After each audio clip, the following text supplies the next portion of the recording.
বাজারে চড়া দরে বিক্রি হচ্ছে নিত্যপণ্য, এতে বিপাকে পড়েছেন খেটে খাওয়া মানুষ।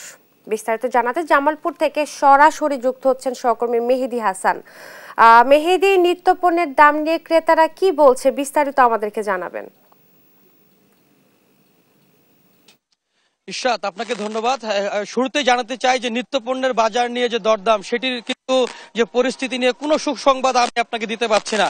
কারণ দীর্ঘ ৬ মাস যাবৎ জামালপুরে যে মাংসের দাম সেটি কিন্তু বৃদ্ধি, সেটি কিন্তু অব্যাহত রয়েছে।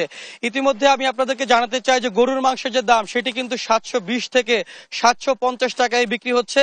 এছাড়াও খাসির মাংস সেই ৬ মাস আগে কিন্তু ১,০০০ ঘর পেরিয়ে এখন কিন্তু ১১০০ টাকায় বিক্রি হচ্ছে।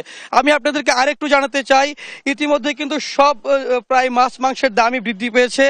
সবকিছু মিলিয়ে এক ধরনের ক্রেতাদের মধ্যে নাভিশ্বাস চলছে। ইতিমধ্যে যে ব্রয়লার মুরগি সেটি কিন্তু ২০ টাকা বৃদ্ধি পেয়ে এখন ১৭০ টাকা কেজি বিক্রি হচ্ছে। এছাড়াও সোনালী মুরগি যে আছে সেটি বিক্রি হচ্ছে ৩০০ টাকায়। আর মাছের বাজার যদি আপনাদেরকে একটু বলতে চাই, তাহলে রুই মাছ হচ্ছে ৫০ টাকা বৃদ্ধি পেয়ে সেটি এখন ৩৫০ টাকা। পাঙ্গাস মাছ কিন্তু ১৬০ থেকে ১৭০ টাকায় বিক্রি হচ্ছে।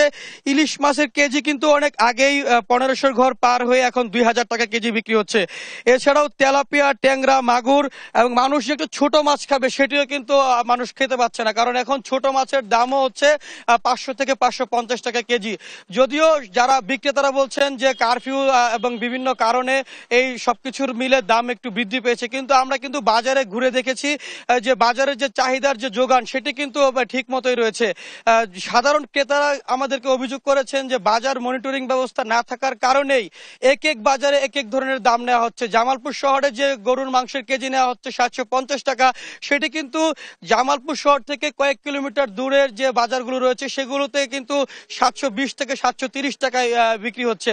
সবকিছু মিলিয়ে জামালপুরের যে নিত্যপণ্যের দাম সেটি কিন্তু অনেক বৃদ্ধি পেয়েছে। এছাড়াও এখন একটি ডিম কিনতে হচ্ছে ১৩ টাকা করে, ৫০ টাকার উপরে হচ্ছে জামালপুরের যে ডিমের বাজার সেটি।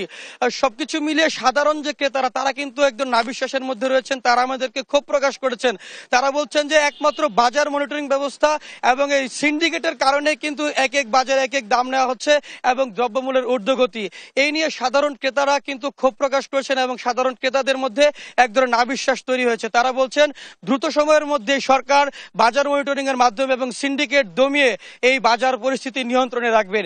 এই ছিল আমার কাছে বাজার পরিস্থিতি নিয়ে, নিত্যপণ্যের বাজার নিয়ে জামালপুর থেকে সর্বশেষ তথ্য। ইশরাত। মেহেদী, আপনাকে ধন্যবাদ।